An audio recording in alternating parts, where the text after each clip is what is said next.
Hi, this is Alice from Grow Abundant Gardens.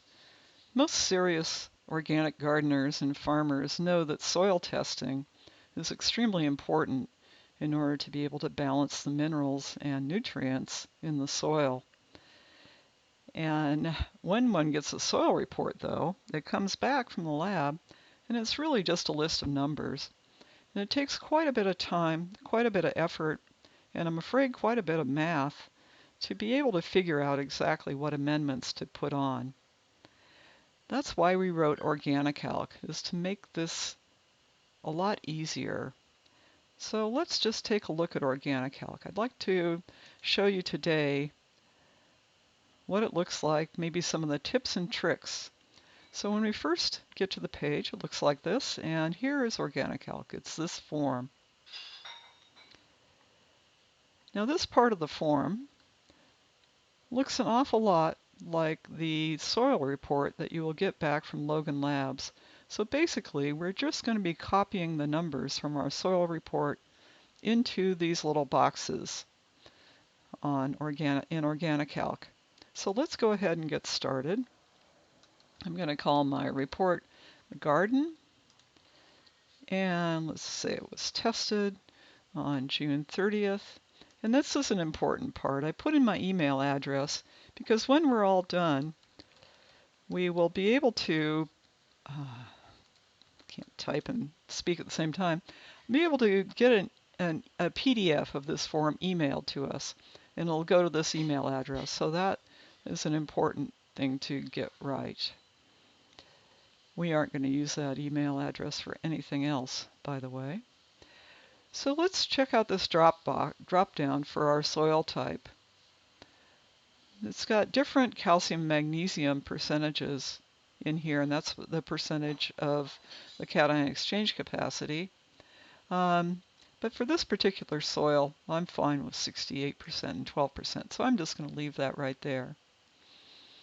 So the sample location again is in the garden, and don't need the sample ID or the lab number.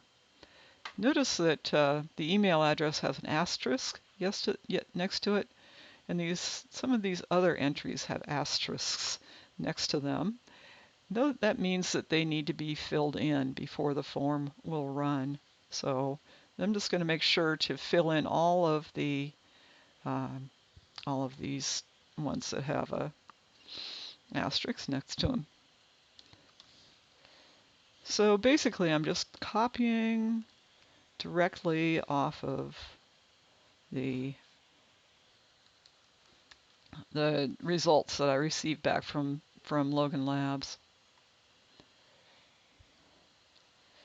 Now they will have sent us a desired value and a deficit, but not going to use those. I'm just going to put in the value found. OrganiCalc will figure out the desired values all on its own.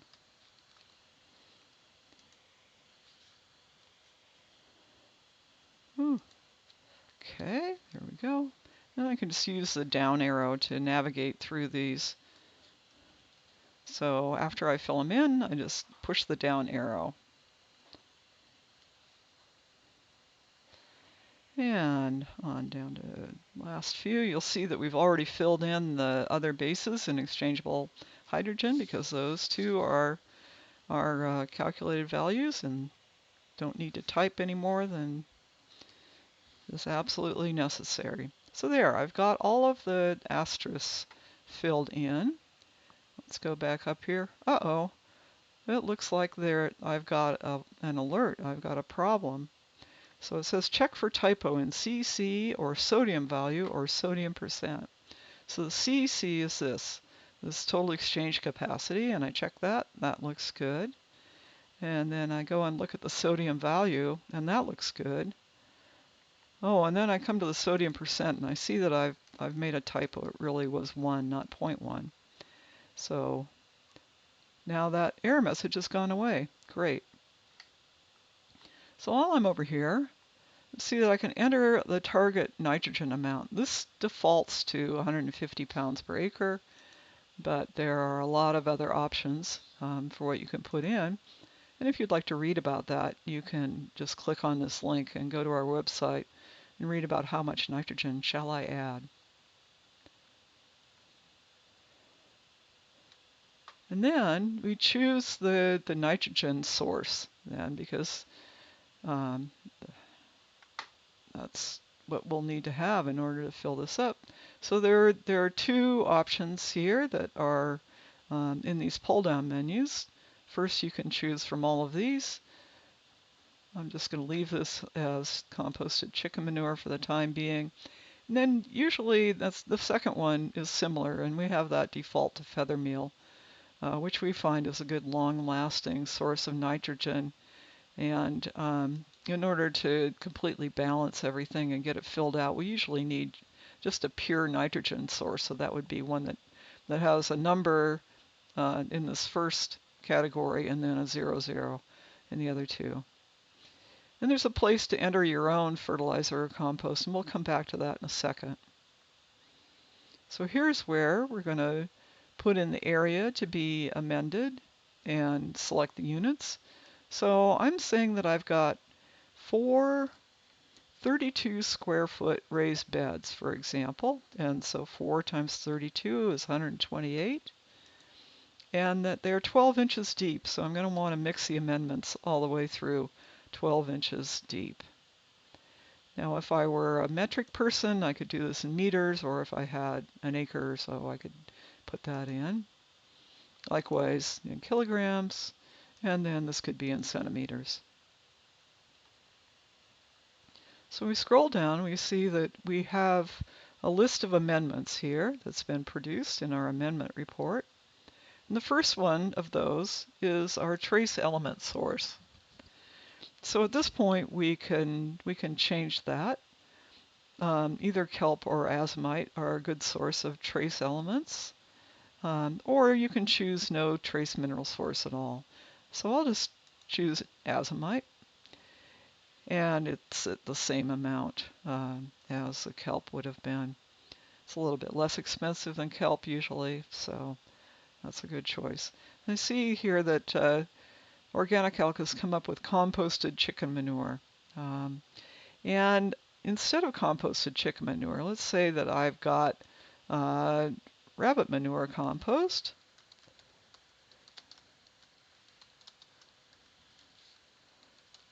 And that I know that it is 2.4% nitrogen, 1.4% phosphate, and 0.6% potash.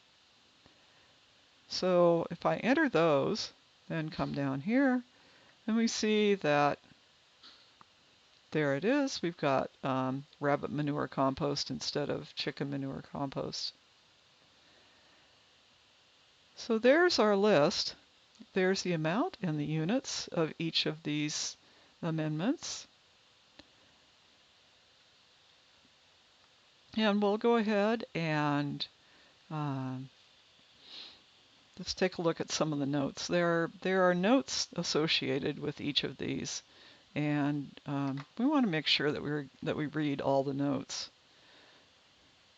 This first note is about ways to keep your soil lively, full of life and organic matter. So those are absolutely essential for organic gardening. The second one is about the application limit. OrganiCalc is very conservative on the amount of any amendment that is applied. So we really don't want to put on too much at any one time and give our soil a tummy ache, so to speak. So in this case, we have run into this application limit for P2O5, which is phosphate, and Cu, which is copper.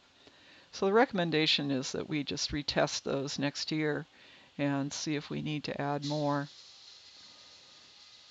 Then a note about nitrogen, reminding us to go read about it. Here's one about if we don't want to apply the soil applied azomite or kelp, we can just go ahead and foliar feed kelp every 2 weeks as a liquid foliar. Here's one about applying the lime. Here's one of our recommended amendments was ag lime. Here's one about the Biomin copper. Biomin copper is a liquid, and we've given it to you in a weight. But when you actually get the bottle, it's probably easier to pour it out according to the volume, because they have a little pour spout that helps you measure the volume. But it is expensive, so we've also mentioned that that same amount of copper could be supplied by copper sulfate pentahydrate. I'll just note that the copper sulfate, you really need to be careful to keep it off your skin, out of your mouth and nose, so gloves and a good mask are definitely in order for using that. Here's a note about Mn, which is manganese, saying that it's low, but we need to wait to add any until the pH comes up, which it will with that ag lime recommendation. And we're recommending that you foliar feed manganese according to the label, and then retest again next year. And this final note is talking about the soft rock phosphate. And the OrganiCalc recommends a really ample amount, an abundant amount of soft rock phosphate, and bring our phosphorus up to a good abundant level.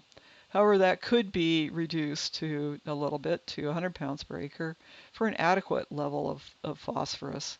And so that means that we'd be reducing the amount of soft rock phosphate we apply from, I believe, 9 pounds down to 2 pounds. And there's a note to keep your soil very bioactive and the pH below 7 in order to make that phosphorus more available. Now, phosphorus and zinc are, they like to be balanced. They like to be in balance with each other. So if you apply the rock phosphate at this reduced rate of 2 pounds, then you should also reduce the, actually in this case, eliminate the zinc application, the zinc sulfate application. Here's a place for some additional comments, so that'll be on your printout.